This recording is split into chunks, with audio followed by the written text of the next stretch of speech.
Hi, this is Patrick Finley at the Chicago Sun-Times. He's Mark Potash. We've been covering the Bears for 30 years between the two of us. And today on the Halas Intrigue agenda, Potsy, we have got Ryan Poles talking about all of the hot button issues of training camp, from Roquan Smith to Teven Jenkins. And we've got an update about the next step in the Bears' Arlington Heights stadium pursuit. That and more coming up on Halas Intrigue. Potsy, we had Ryan Poles talking on Thursday to the media. It may be his last media appearance, if past is any prelude with the Bears, until January. He spoke alongside Ian Cunningham for 25 minutes or so. And as expected, he got peppered with the stories that matter, or the questions that matter. Roquan Smith and his contract, Teven Jenkins and whether he'll be traded, and Alex Leatherwood, the former first-round pick that the Bears decided to claim off of waivers. I will give you your choice of any of those three topics. What grabbed you the most? And then we'll talk some more big picture stuff. Well, I thought the Roquan situation was interesting because it's so hard to figure out exactly where it is. Roquan has said he's not doing any more. He's not going to entertain any more offers or whatever. And but that doesn't necessarily mean he shut out the Bears. I guess the big question with Roquan is he in his mind done with the Bears? In other words, he'll do whatever he can to get out. Is he that dissatisfied? I just don't buy that. I don't think that's true at all. I think fences will be mended, and I think if he has a good year here in this defense, I think the Bears have every possibility of signing him to a long-term contract if they want to give him his money. So I don't think, as far as Roquan's future with the Bears, I'm not that concerned about that. So I think Ryan Poles' his response today was he didn't want to go over all the what caused the contract impasse in the first place. But I think he also has every intent of, if the same old thing, he's got to prove himself in this defense, and if he's good enough, I think they will. I think they'll at least come to some kind of terms. I know there's nothing in life you like better than somebody acknowledging reality, and Ryan Poles at least acknowledged the reality that he had work to do to get his relationship back on solid ground with Roquan Smith. When when he was asked whether there's value to doing that, he went out of his way to say what a good player Roquan was. We all know that he sees a value there. Do you think this thing is reparable? Do you think some of the nice things he said about Roquan in the press conference were a step in that direction? Oh, absolutely. But I also think, just in general, things will change if they have a good year. Like, there's a couple things that could happen. I mean, the Bears could have a good year overall. They could be a surprise team and win 9 games, or whatever, maybe more. Who knows? You just don't know. But also, even if they're not great overall, the record, their defense is probably going to be pretty good. Their defense should be middle of the pack. And with Roquan, maybe 10 to 15, just like the Indy defense was 10th in Eberflus's first year there, with lesser talent than he's got now. So there's going to be a good vibe. I think there's going to be a good vibe. Let's put it that way. For Roquan, I think he's going to have a good year, and I think the defense is going to do well. And I think that kind of is a healing type thing too, that you really don't know. I mean, there's not like he's got to have a meeting and they've got to hash it out, or I don't think it's like that. I just think they got to let kind of a natural course go on and see what happens. But I'm not. I'm not real concerned that that there's a fracture here. Let's put it that way. There might have been one at the time, and there might be a slight one, but I think it will. If things go well, it will take care of itself. And if they don't, well, then the Bears probably aren't going to want him anyway. So here's your obligatory reminder that if the Bears want to keep him beyond this year, they can do it for 2 years.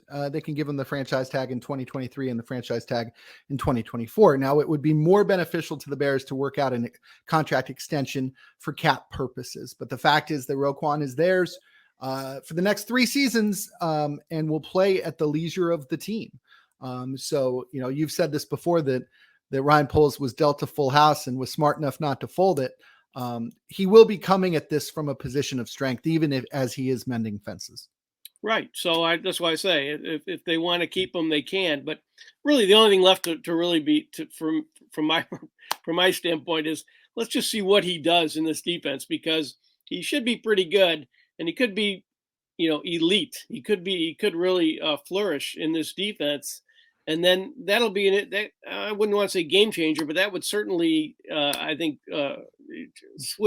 change some people's ideas and thoughts about where he fits. I just see it going. It's going in. It's going in a good direction if it ends up being good. You know what I'm saying? I mean, it's not like, Yeah. let's put it this way. Let's put it more clearly. It's not like Roquan can be. I don't think Roquan is going to turn into this all-pro superstar linebacker in this defense and then leave. I just don't see Right. that happening. Yeah. I want to touch on two offensive linemen real quick. Teven Jenkins and Alex Leatherwood. They're kind of cousins. When you look at the situation that they've had, Leatherwood was a surprise first round pick last year. Teven Jenkins was a second round pick. Both came with outsized expectations that they didn't live up to. Leatherwood was just bad in 17 starts with the Raiders last year and got released. Teven Jenkins, of course, had back surgery, came back, had to sit and watch veterans play. And, as recently as 2 weeks ago, was still playing tackle before the Bears moved him to guard. I think both of them are evidence that the Bears are going to keep churning this offensive line all year long until they find a combination that they think can help them in 2022 and 2023 and 2024. And I think there are worse things to do than the bet on guys with that sort of pedigree. But to me, the takeaway from Poles today was that, he didn't stand on the table and vehemently deny it, but he went out of his way to say, when asked about the Teven Jenkins trade rumors, that he was really proud of Teven with what he's done and that he's one of the best 5 players the Bears have. Is that a "we will not trade him" declaration in your mind, or I wish I knew. I was trying to pin him down on that. At least just to say, should he be worried about being traded? And if you look at what he said, I don't think it was a no. It wasn't a flat out no. I think he talked around it. I think he tried to give support for Jenkins, but it wasn't say. It's funny. You can technically say everybody can be traded, but Right. this is a special case, and very few, your offensive linemen are usually there for the whole season. So he could have very easily said definitively, no, he's going to be on our team. Whether he starts or doesn't is questionable, but he will be on our team, and he didn't say that. So if he traded him tomorrow, despite what he said today, it would not surprise me at all based on that. He did go out of his way to praise how far he's come. And Ian Cunningham, the assistant general manager, did that too. They went out of their way to portray him as a good story and as somebody who's come a long way in a short amount of time. But what I'm saying is they were in a position to say, no, he's not going to be traded, and they didn't say it. So, it's not like I don't know how else to say it. In football, it's very easy to say that, a guy will not be traded. Justin Fields will not be traded this year. David Montgomery will not. Are you going to trade David Montgomery? No, he's not going to hem and haw and tell you how great David Montgomery. No, we're not going to trade David Montgomery. So my point is, he had an opportunity to say that about Teven Jenkins, and he did not. So, yeah, they love him. They love him until they don't. And if, like I said, if it just sounds like if they get the right offer, they will still trade him because they had an opportunity to say they wouldn't, and it would have been perfectly reasonable. And they did not. So, do you agree with that? Do you agree with that? Do you think it's appropriate for them to? He can't be an untouchable guy yet, right? He hasn't shown anything. Right. I guess he hasn't. But in general, I don't know. Just guys aren't traded in the NFL very often, so it's a big deal when you are. But I guess my point is, if he's good enough for somebody else's team, he should be good enough for this team. They're not exactly well stocked at that position, and so I don't know. Maybe Alex Leatherwood ends up playing that position. They were both. You talk about the similarities. They were both kind of guys who were, I think, played tackle, but were considered possibly better guards in the NFL. And just the only difference is that the Bears didn't bite on Teven Jenkins at 20 last year and waited 17, till 39. 17. Yeah. And the Raiders did bite too early. Right. And that otherwise, you're right. They are not the same player, but they're very similar players. And so maybe I have no idea, but I don't know. The Teven Jenkins thing confuses me a little bit because the Bears are just not very solid at that position. And so, like I said, if somebody else thinks he's good enough for them, I would think that he's good enough for the Bears, but maybe not. They have their own idea of what players are. I think that's what this whole season is all about, is to see how, how on offense and defense, if this, putting the guy in the right position to succeed, which every team says they do, but for some reason on both sides of the ball, that seems like it's just a huge magnified effect. And so that's what this season is all about. So I don't know what's going to happen to Teven Jenkins, but I was thinking that he was going to be here, but now it wouldn't surprise me if tomorrow they said he's traded for, a 5th-round draft pick.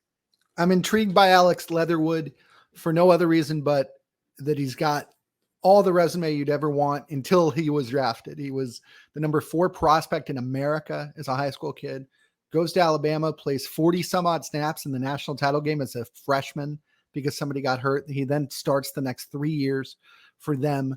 This is, if not a 1st-round pick, because he was a surprise 1st-round pick by Mike Mayock, but he has a compelling resume, I think. And for you to get him for the cost of just money and not anything real in terms of prospects or future picks or anything like that, I don't know that he has a chance to be great, but I think that's the kind of person I would bet on if I were the Bears in a rebuilding season. Yeah, and we've seen it before in the NFL. It happens, I think, a lot where guys, don't do well in one, don't do well in what for one team, and then excel for another. A lot of it's coaching, and just fit. It's so inexact, so abstract that, especially in the offensive line, that it wouldn't surprise me if he were a hit. And I think the point is, I think others have made it. It's definitely a chance worth taking. I mean, it's a flyer. I mean, I don't want to say a no-brainer, but they could have waited for him to clear waivers. But I think it was probably smart in their situation. I think it's a chance definitely worth taking because you never know, and they definitely need the help.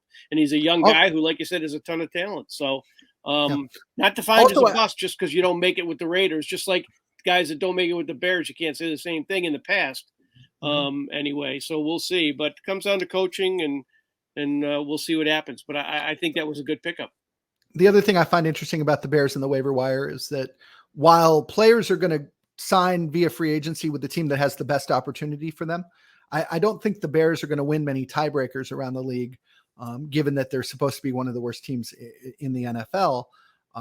With waivers, a player doesn't have an option. He's coming here. And by claiming those guys, I think the Bears avoid a bidding war or at least a popularity contest. And I think they might have lost both. Potsy, I want to ask you real quick before we get to the stadium issue about kind of the big picture idea that you floated to Ryan Poles today, which is, why does he think that he provided Justin Fields with enough to be successful or at least enough to be evaluated this season? He defended it. I know that this is the big question I have with the Bears and have had since March. And I know that you have it too. How does Ryan Poles explain what he's done and not done with their roster? Well, I think it goes back to like in the draft when you say we'll pick the best player available. I think that was those draft picks exactly explained where Ryan Poles' head is in regard to this entire. Careful with the Ryan Pace. Right. Careful. Yeah. Right. Yeah. Where Ryan Poles' head is as far as this entire rebuild. Because he had not unbelievable. He had a huge need on offense. You could say wide receiver, offensive line, whatever. And he went defense, almost kind of I don't know. It was against convention, and he's an offensive guy too. But just by doing that in itself, I think that tells you that his biggest concern is the overall team. And where it becomes a problem is that if there's ever a year where you should not do that, it's when you have a second-year quarterback who is in a career-defining year and needs all the help he can get. This would be the one time. There are different levels of best player available. This would have been one of the years where you can get away with him saying, "Hey, we needed the help." Right? Nobody's going to sit there and be like, whoa. Yeah. Nobody's going to sit there and say, whoa. This wide receiver you had 10 spots down on your big board from the guy you picked, and nobody's going to hold that against them. Right. So, So I guess that's really the question. That's what this season is all about is that risk that he's taking of trying to develop a a quarterback in a critical year with the supporting cast he has, because this is supposed to be a defining year for Fields. But how can you say that if like I think I put it to Ryan Poles, like if he fails, if he does not develop, they'll just say, well, you set him up to fail. No Right. surprise. It'll be more on Poles than it will be on Fields if he doesn't succeed. So that's the issue. And I get what they're. I mean, I remember asking Getsy about the wide receiver thing, because people say, well, you've no wide, basically saying you have no wide receivers. And they feel like their scheme, their system will get the most out of everybody. And also, they do have players who can be better than people think, like in the right offense, like Cole Kmet and David Montgomery and Sure. Darnell Mooney and stuff like that. So, but they're basically saying that, they think they think what they have is better than what will be better than what people think. That's the only way to explain it. I just gave him credit for just not being obstinate about it Right. and not being defensive, and Right. kind of, I think he's not like he didn't do it like he has all the answers, like he knows is going to work. I think he's hoping this will work, and he's going to find out. I just think it's a kind of a risky thing at this, even at this early stage. He even said out loud, like, "Hey, I'm not going to sign a name just to say I signed a name." Right? Yeah. That's his Right. philosophy. But I just think it's like I said in my story, I wrote a story today just about that for tomorrow's paper. I said, it's too early to say this is his Trubisky moment, but it's a similar risk, not giving a franchise quarterback like that the support he needs to develop. It's a calculated risk on his part, but it is a risk Sure. doing that, because it affects, obviously, if a year from now, if he's looking for a new quarterback, he'll still be the GM of the Bears, but with one knock against him that he doesn't really need. So it's not a free roll for him, I don't think. And basically, this year is a free roll with that exception. I mean, like I said, I've always said that. I've said this in the beginning. I believe it. The clock starts on him in 2023, with the exception of the quarterback. If they're looking for a new quarterback next year, then that's a little bit over. Like I said, it's a knock against him. And in 2023, the Bears not only have the most salary cap space in football, they have almost twice as much as the next closest team as we sit here right now. I believe that's the New York Giants, who are at 55 million. I think the Bears are at like 107, something like that. Potsy, before we get out, the Bears said today that they were going to have a meeting in Arlington Heights next week in which they were going to unveil informally some drafts and plans for the Arlington Heights racetrack site that the Bears are in the process of buying. They talked about it being a hub for transportation, mixed use facility. I'm sure there will be a hotel and there'll be a stadium there. This is just the next step in something that I think you and I have in the last year come to believe pretty positively that it is going to happen, which is the team's going to move to Arlington Heights. Yeah, and it'll be a good thing. It'll be a good thing for the Bears, and I think it is going to come to fruition. I think is it going to be a good thing? Is it going to be a good thing for the place in which you live, Arlington Heights? I don't know about that. That I probably have more concern than anything, to tell you the truth. But so I don't know. We'll have to. There's a lot more to happen before we know that. But I think it's going to happen. I just don't think the city could give them what they wanted. If it was a matter of just building a stadium, that's a little bit different. But today, in this day and age, it's more than that. When you see the plans that they have for this whole facility, you'll see that it's not just a stadium. And so I think this is going to end up being the right move for the Bears. But it's still 4 or 5 years at least in the future. So, they've still got some time at Soldier Field, but I'm not lamenting it like I would have like 5 years ago or something like that. Right. To me, it's clear now that the Soldier Field's just not a great place for them anymore, and times have changed. And they need to get with the 21st century, and this is the way to do it. It has the best view in the NFL until you actually look into the stadium, and then it might have one of the worst. Yeah, it'll be interesting. The Bears are closing escrow on the purchase at some point, around the end of the year or early next year. So, they can plan and they can, sketch out rough drafts, but there's really nothing they can do until all of that goes through, and they have exhausted, I presume, every last pitch from the city, just in case the city gives them what they want. I don't think that's going to happen, and neither do you. Yeah, no, I don't think it's almost not physically possible for them to physically, I mean, land wise, to give them what they want. And there's going to, and then also there's going to be too much blowback for people who don't want to foot the bill, Sure. whatever it's going to be for a stadium in the city. So I just feel like, hey, this is a really tough thing for me to say. I'm a Chicago guy, and I love the fact that the teams are in Chicago. But times have changed, and the best thing for them is to go out and kind of spread out a little bit.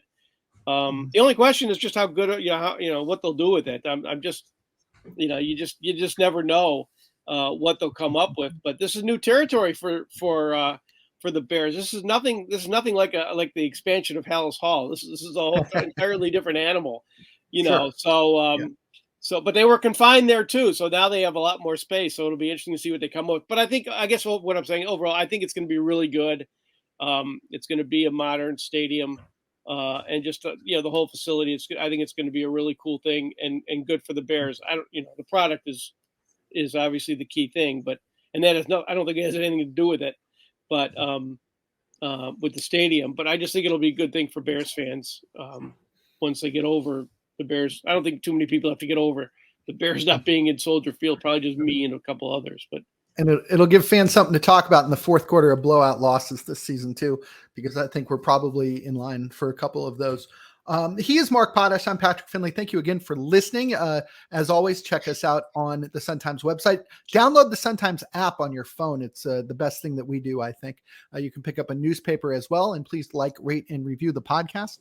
Potsy, we will be back next week when we have a real game to talk about and real season predictions to make and game picks and all that sort of good stuff. But until then, thank you so much for listening. We will be back real soon.